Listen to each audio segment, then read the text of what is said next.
And then I found myself on a ship to Mexico, watching my island, my home, mi casa getting smaller and smaller on the horizon. They took everything from us, everything. But now I'm in Mexico, with my brother Raul, sitting here with you, eating tacos. Life goes on, you know. But forget about me. My brother told me you're also in the revolution industry. Is that correct? You could say so, but... But what? I've never actually done it. What? With such a pretty face? You silly goose. You know what I meant, Fidel. I'm Raul. Okay.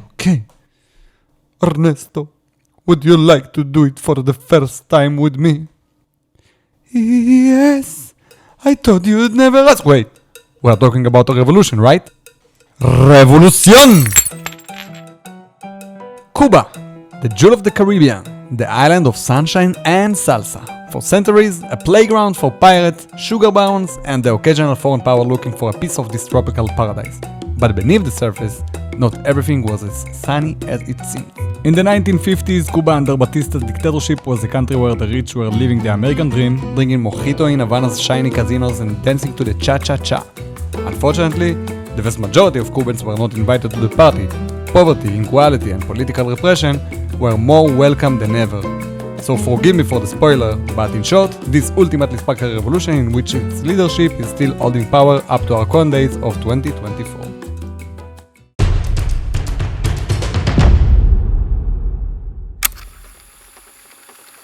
So the last Cuban Revolution led by Fidel and Che took place in the middle of the 20th century, but let's rewind a few years back just to get some more context. More. And stop. Thank you.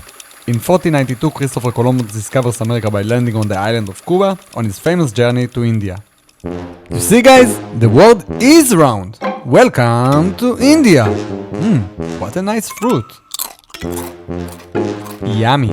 What an exotic Indian fruit. Come on guys, start loading the fruits and take 2-3 pieces of Indians as a gift to King Ferdinand. Senor Columbus, where shall I handle the diseases? Do I look like the diseases guy to you? Ask one of these itchy dinosaurs.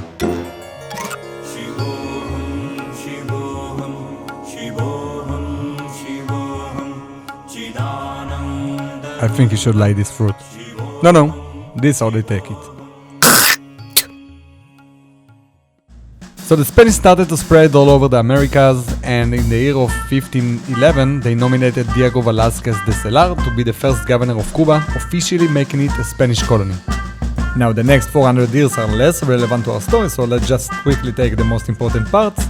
The population got dramatically changed with Spanish colonists moving to rob the island, native Taino people dying from the diseases imported by the Spanish, and hundreds of thousands of African volunteers joined the Spanish colonists to help with the looting. Ladies and gentlemen, thank you for joining us on Carnival Slave Line Cruise from Africa to Cuba. In the name of the Spanish Crown, we want to thank you for your brave decision to leave your freedom behind and make this long journey to help us with the noble cause of stealing everything possible from this shitty island. Thank you very much and have a pleasant sail. During these centuries, several unsuccessful rebellion attempts against Spain, including slaves rebellions, but all were brutally suppressed and led to hundreds of thousands of casualties from all sides together. In 1886, a Spanish royal decree finally abolished slavery in Cuba, which made it the last country in America to abolish slavery. In February 1895, the Cuban War of Independence kicked off and was led by Jose Marti, the most popular figure in Cuban history. But Marti wasn't exactly Cuban's Vin Diesel, let's say. He was more close to be Cuban's Bob Dylan. Very good at writing revolutionary poetry, but less experienced on the battlefield, where his life ended embarrassingly fast without a real fight.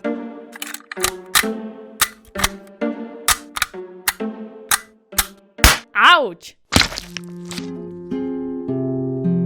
Guantanamera.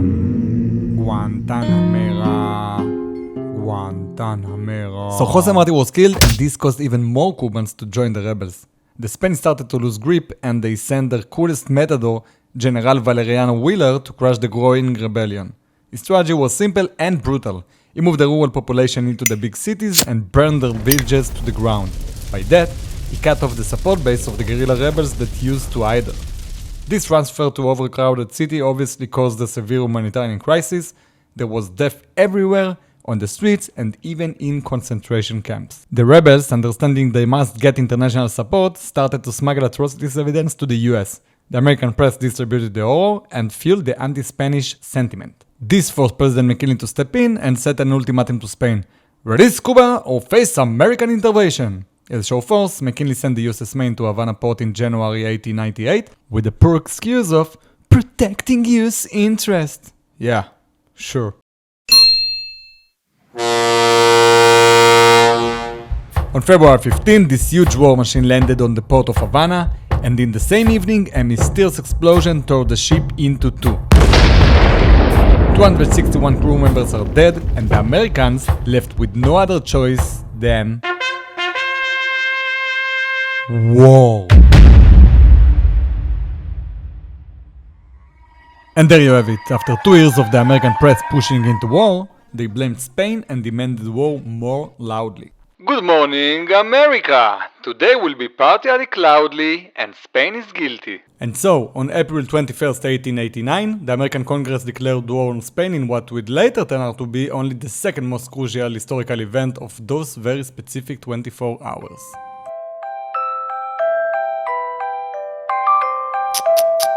I promise you, my little Adolf, when you will be grown, there will be no more wars. Now you probably ask yourself what's the relation to Hitler. And I will answer to you that besides being born a few hours before the war declaration, there isn't. I just wanted to brag with one of sketcHistory's notorious figures from future videos. Make sure to subscribe now so you won't miss it. Now, click the subscribe button. And you are also welcome to like! Thank you, Adolf. Anyway, where were we? Alright, the US war declaration against Spain to liberate Cuba. The US imposed a naval blockade to prevent Spain from sending reinforcements from Europe and to trap the Spanish fleet. American forces landed on the Daiquiri coast without any Spanish resistance, and among the US troops, a New Yorker politician named Teddy was leading a group of volunteers known as the Rough Riders. Give me rough! Give me riders! Teddy led his group to a heroic victory in the famous Battle of San Juan Hill, the Waterloo of that war, and the Americans imposed the blockade in Santiago to wrap the war up. The Spanish are now in troubles, and their only chance is escaping to the open sea. Fortunately for them, their fleet was much newer than the Americans. Unfortunately for them, it turned out to be a bit too new. A naval battle starts and the Spanish find out that their innovative ships are not yet finished. Their guns are shooting phony bombs full of sawdust. They were accurate indeed, but completely harmless. In 2 hours, the US Navy kicks their Spanish asses, leaving hundreds of Spanish sailors dead, while losing only one American soldier. What the loser. In August 14, 1898, Spain finally surrendered, the Spanish Empire lost the war and became another mediocre European country that no one really cares about. For your safety, please securely fasten your seatbelt, lock your tray table, open the window shade, and return your seat back upright. In Havana, the Spanish flag is lowered for the last time and the Cuban flag is raised. Or maybe not, as Cuba turns from a Spanish colony into an American satellite country. In 1901, the American people elected the world's toughest rider to be their president. Yay! The Cubans expected Roosevelt, their liberator, to leave after the war and finally become an independent country. But the Americans had different plans as they were invested too heavily in the island. As a compromise, they agreed to leave, but not before including a big downer in the new Cuban constitution, the Platt Amendment. In short, it gave the Americans a legal right to protect US assets on the island, or in other words, to keep doing in Cuba whatever they want. A cool fact about that amendment is the right granted to the US to hold military bases over the island. The most famous one was in Guantanamo Bay, which you probably heard of for having the only McDonald's branch in Cuba. Yummy! I'm loving it! A crazy fact, the US pays Cuba annual rent of $4,085 until our con days of 2024. I'm loving it. December 1901, after 400 years of Spanish occupation, first democratic elections in Cuba, if you can call a one-candidate race democratic.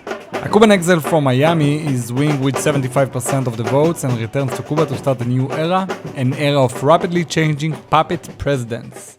Unsurprisingly, in 1906, things in Cuba become unstable again, and Roosevelt wanted to make sure that all was good with American interests. And so, thousands of American troops landed on Cuban soil again.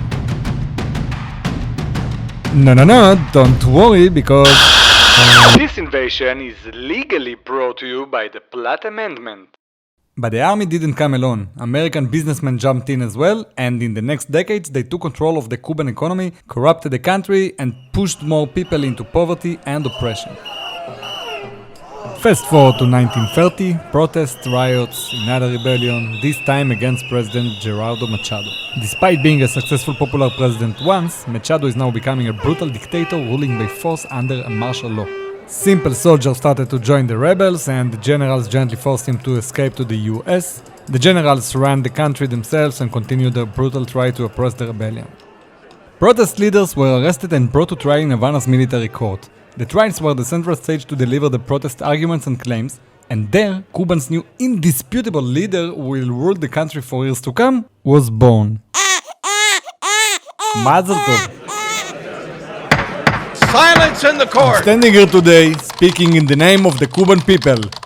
The generals have lost their way. Yes! All right! And I have a dream that one day they will find it back! Don't touch me! Leave me alone! Jailing. Now let me guess. You thought that the newborn leader was this handsome guy with the yellow shirt, huh? So think again, because this young military stenographer was about to become Cuba's next big thing. Sergeant Fulgencio Batista was a simple soldier from a humble origin. He was reading the trial protocols, learned the rebels' claims and rhetoric, and used it to rally the people against the generals. I'm standing here today, speaking in the name of the Cuban people. The generals have lost their way. And I have a dream that one day they will find it back!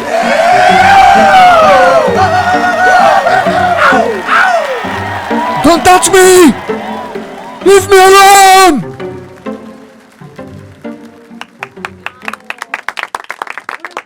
Batista, who was not even an officer, managed to rally the non-white soldiers in his base and made them arrest the white officers. He appointed himself in what will be the fastest rank rise in history to be the chief of staff of the Cuban army, and now only 400 officers fortified in Hotel Nacional are standing between him and exclusive control over the country. Sir, what are we waiting for? Give me that. Command, this is Bravo 2. Requesting authorization to engage target. Over. Bravo 2, do not engage any target until the Chief of Staff joins you with the combat plan. I repeat, do not engage any target. Over.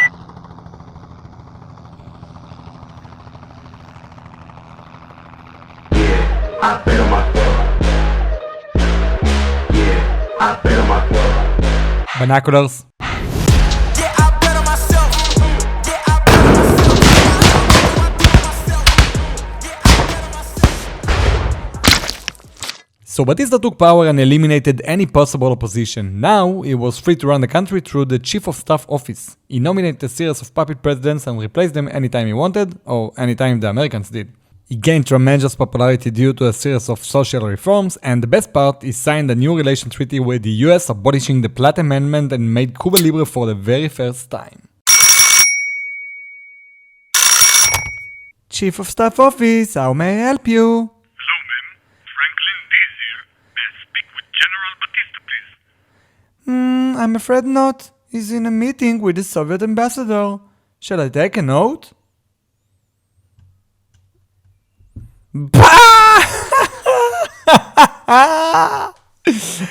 Can't believe you bought it. What a sucker. Sorry, just kidding, Mr. President. Cuba is yours.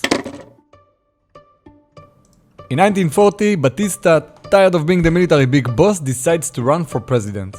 He wins easily and rolls out a super progressive constitution, and this makes some in the US whisper about communism. Still, it doesn't stop American tourists from flooding Cuba for its beaches, booze, salsa, and low prices.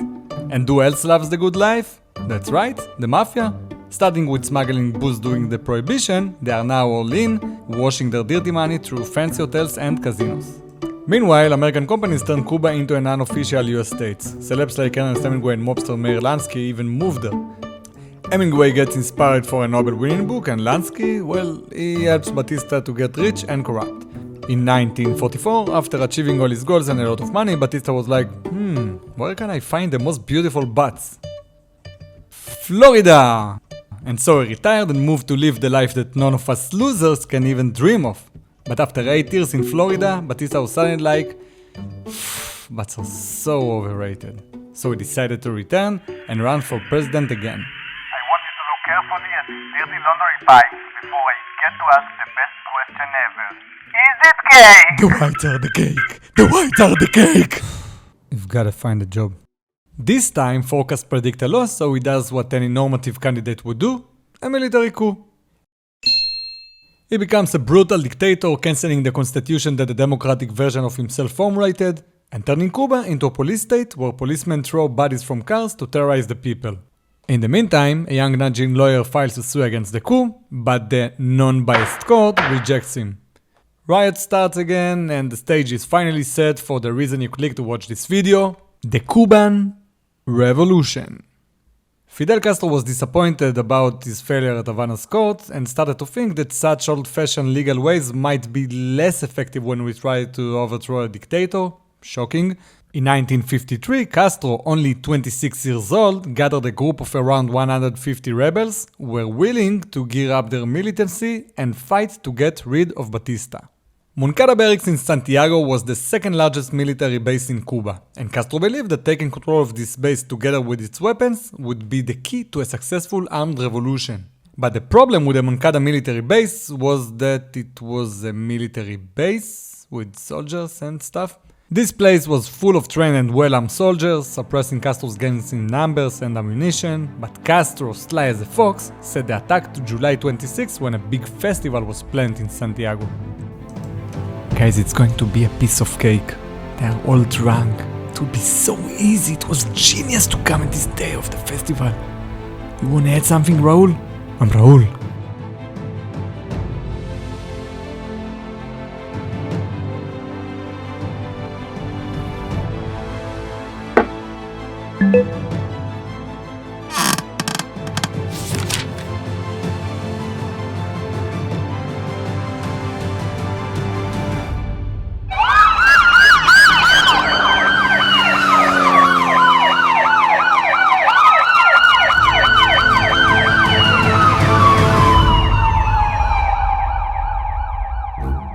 So they lost the element of surprise and lost the battle.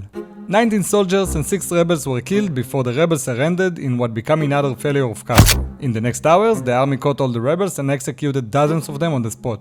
Those who weren't killed were brought to trial, among them the Castro Brothers. I'm Raul. Shut the f*** up. But Fidel, despite being a big loser so far in this video, will ultimately turn out to be the hero of the story, so let's show some respect to this bad motherfucker and rewind a few decades to understand his story. And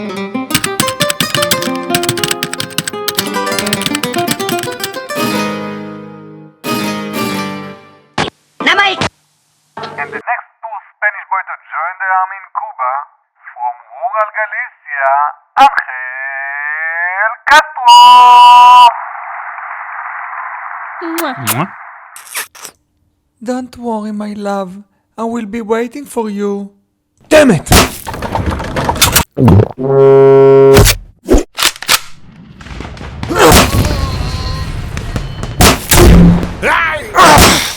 Prepare to charge! Damn it!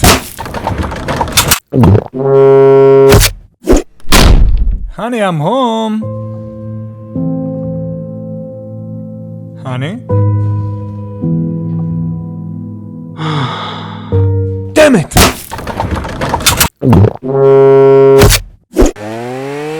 Broken-hearted and broke, Angel returned to Cuba to restart his miserable life, trying his luck in the sugar industry. And he did have luck.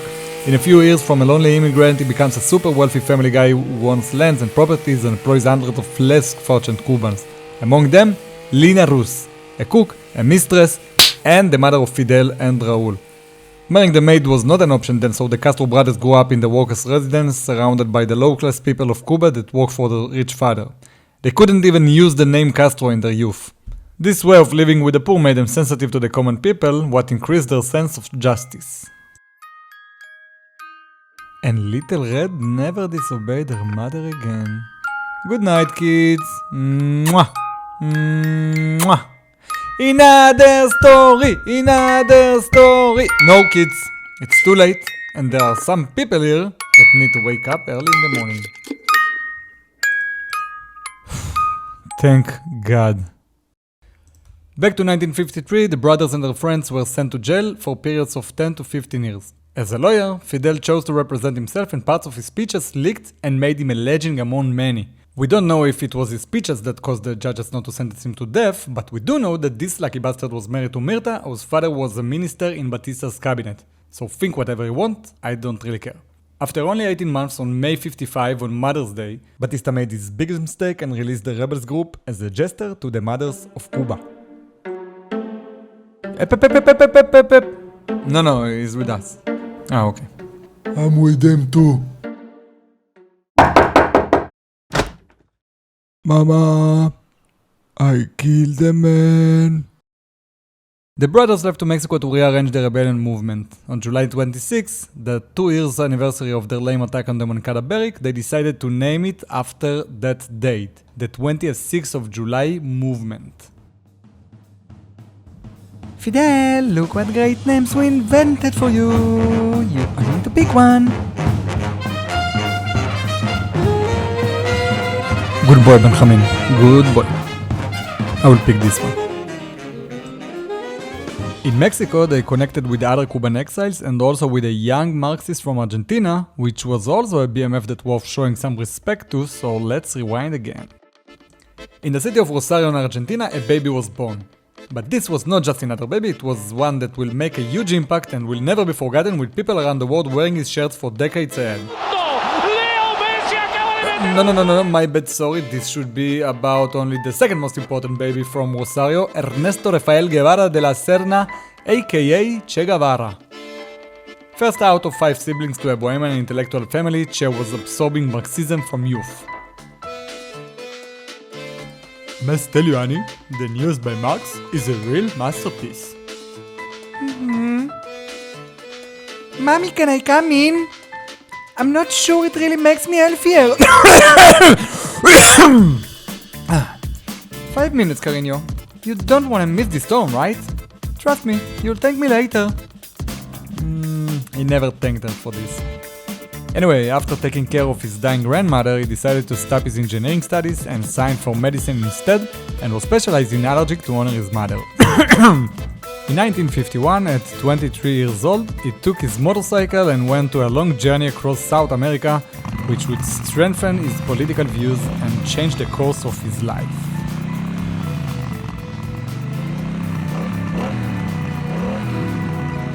Born to be wild.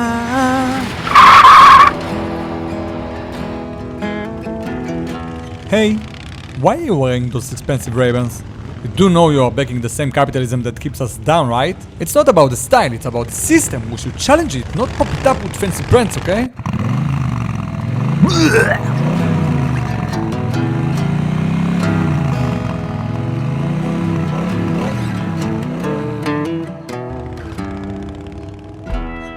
Hey guys, do you mind if I take a minute of your time? Great, thanks. So listen guys, you seem to be talented, hardworking, vital people. Are you satisfied with your income? With your working hours? What's your name, brother? Miguel. Miguel, aren't you tired of working so hard all day? No social security, no 401k? When was the last time you had a vacation?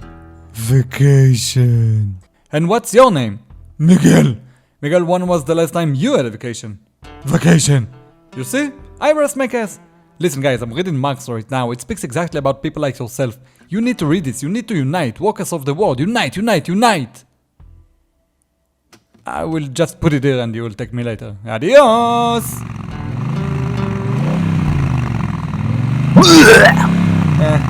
Guess they never thanked him for us.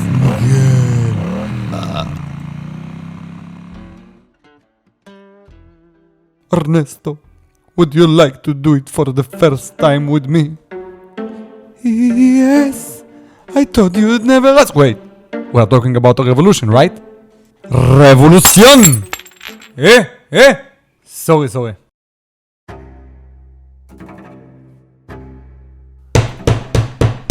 Silence, muchachos!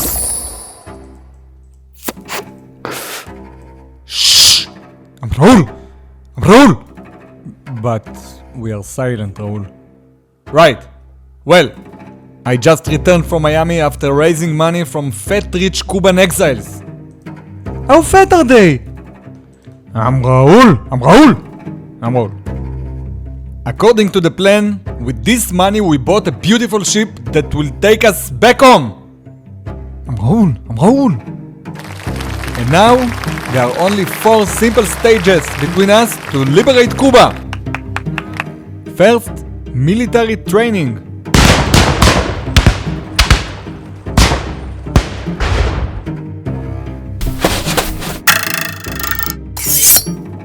What's wrong with this doctor? Second, sailing back home to the shores of Las Coloradas.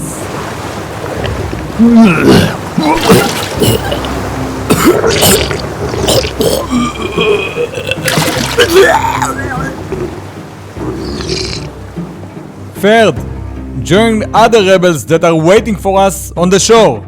Okay, so it's a real person, American male, a basketball player from the Lakers, correct?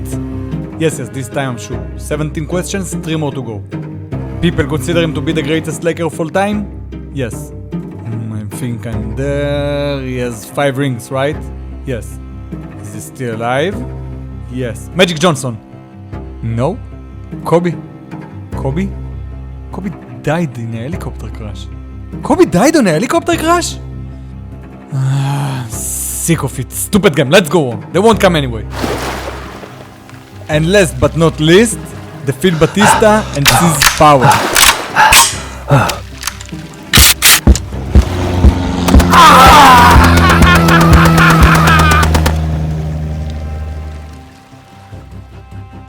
So the Castro stranded their guys in Mexico and even got arrested for a short period by the authorities who did not appreciate their military activities very much. On November 1956, 82 of them did the incredible and sailed from Mexico to Cuba on an old shitty overloaded yacht known as the Grandma. Delayed by 2 days, they arrived to find out that their friends are already left and Batista's army is waiting for them instead. It wasn't hard for Batista's Air Force to hunt them down, and no, not because the rebels were exhausted after a 7 days puking journey. In my opinion, it was easy for them because they were the freaking Air Force! The survivors fled into the jungles and started a guerrilla warfare chapter.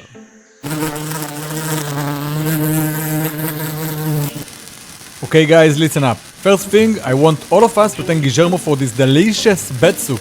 Thank you, Guillermo. Gracias, Guillermo. Thanks, Guillermo. Now escúchame. We know it's been a rough day. We've lost some good friends and taken a hard beating. We see the downlooks, and we get it. So while you were working to build this camp, our big brother here worked on something that will make all of us finally smile a bit. Poetry slam, say poetry slam. Poetry slam. Yes! I knew it! Poetry slam! I'm Raul. They're 30,000. We're 30. Sure, that's true. They got tanks and planes. Yup, that's true too. But if each one of us nails 1,000 and a plane, I can surely promise we will win this I game. must say, he's got a good Yep, this totally makes sense. Makes sense, yeah. So true. I'm Raul. Good night. Good night. Good night, guys. Good night, Raul. Buenas noches, Good night, chicos. everybody. The press, fully controlled by Batista, reported on a communist rebellion attempt that was successfully eliminated by the army and this time finally included the killing of Castro himself. But if you thought this additional failure of Castro would make him stop trying, well, you're wrong. You know it. He won eventually. Never mind.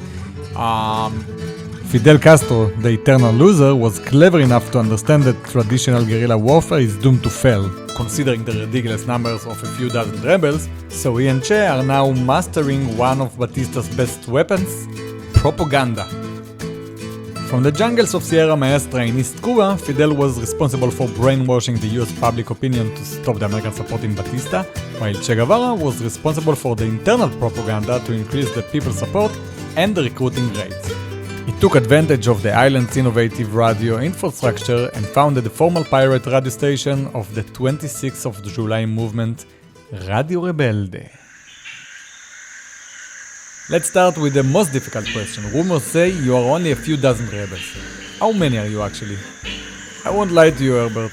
We did start with only a few dozen, but see yourself, we are everywhere. Look, here is a patrol, you see? And this is obviously one of many, right? I see. And tell me, Fidel, how's life in the jungle? Looks tough, to be honest. Nah, it's awesome here. Hey, look, what's on the tree? Boobs? Boobs? Where do you see boobs? You scared them. They flew away. Anyway, it doesn't matter. You see there? Another patrol. I tell you, man, Sierra Maestra is ours. Okay. Another question. Batista is trying to mark you as communists. Are you? What? No, we are definitely not communists. And we love America. So you're capitalist? No, opportunist. They say you are cooler than Batista himself? What? No. These are totally fake news. You sure? So what's that? Hey, look! What's that on the tree? Boobs? Boobs? Where do you see boobs? On the tree? Can't you see it? Yeah. Looks like boobs. Nice. So what did you ask? This is our formal pirates radio station. Come on, Herbert, let's cut the bullshit. We are millions here. You know what?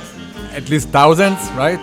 So, you just saw, we have our own radio station. And the ratings are just crazy. Radio Rebelde. Radio.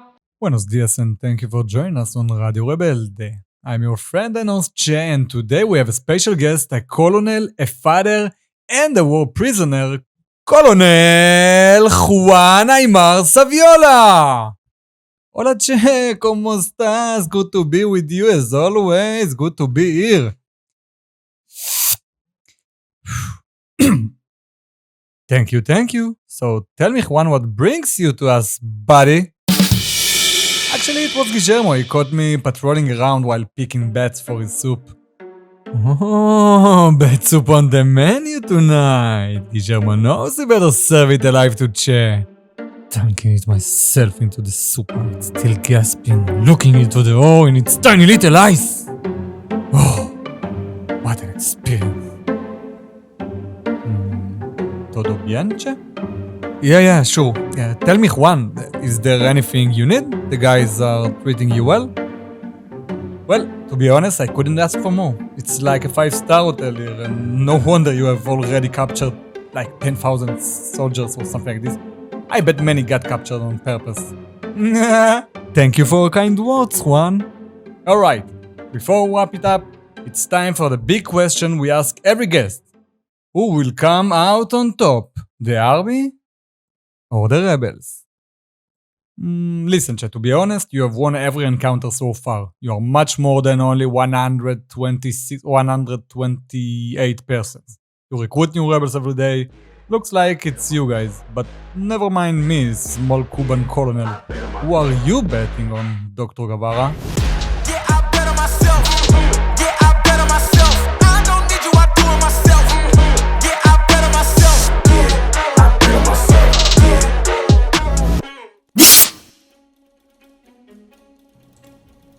For the next 2 years, the rebels played hide and seek in the jungle, and let's just say that they weren't exactly winning. But Castro, the master of propaganda, sold it differently.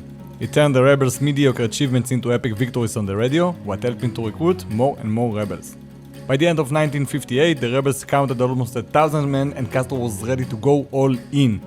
He publicly announced on the radio about his final attack to seize power and free Cuba. In response, Batista is launching his own attack with the promising name Fin de Fidel, the end of Fidel. sending 20,000 troops to fight the rebels across all fronts. Castro's plan was simple. He split the rebels into two groups. One group, under the command of Che Guevara and Camilo Cienfuegos, will march west to Havana, the capital, and the second group, under the command of him and Raul, will try to take the city of Santiago in the east.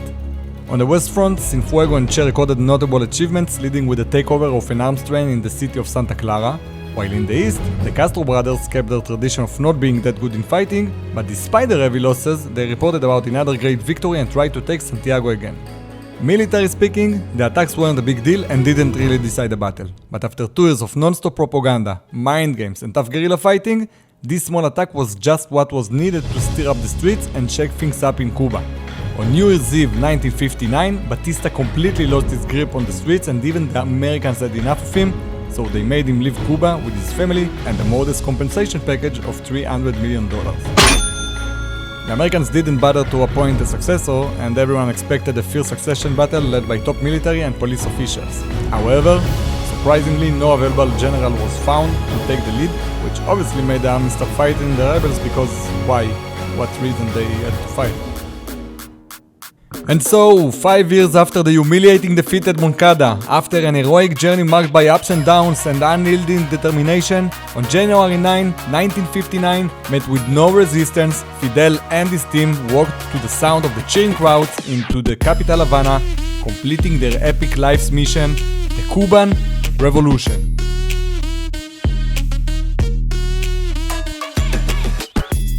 Revolution! Thank you very much for watching. I was sketcHistory, and yes, I have a strange accent, deal with it. I know you want to stop this video right now, but you can't because you don't want to miss the final sketch, which can be a great promo for the next video about Cuba and its mediocre future that the Castro Brothers brought. In the meantime, you can read these credits and think to yourself how stupid is crediting Bob Dylan and Leo Messi in such a video, but bear in mind that I don't really care what you think right now. What I do care about is that most of you did not bother to hit the like button so far, so I tell you this. If you want me to upload similar content at least twice a month and not twice a year like Oversimplified, you will need to sacrifice 1 calorie and use your fatty finger to like, subscribe and mostly share to help sketcHistory grow and hire good people to help me, cause creating these 40 minutes was not easy at all. I'm looking forward to continue chatting with you in the comments below. Thanks again, hasta luego, and hasta siempre.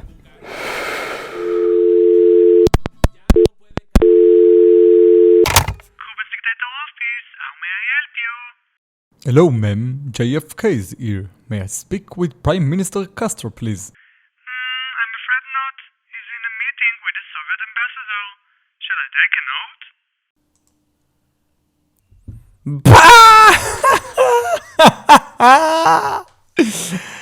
You almost got me, Fidel. I'm not Fidel, you silly goose. Shall I take a note, Senor JFK?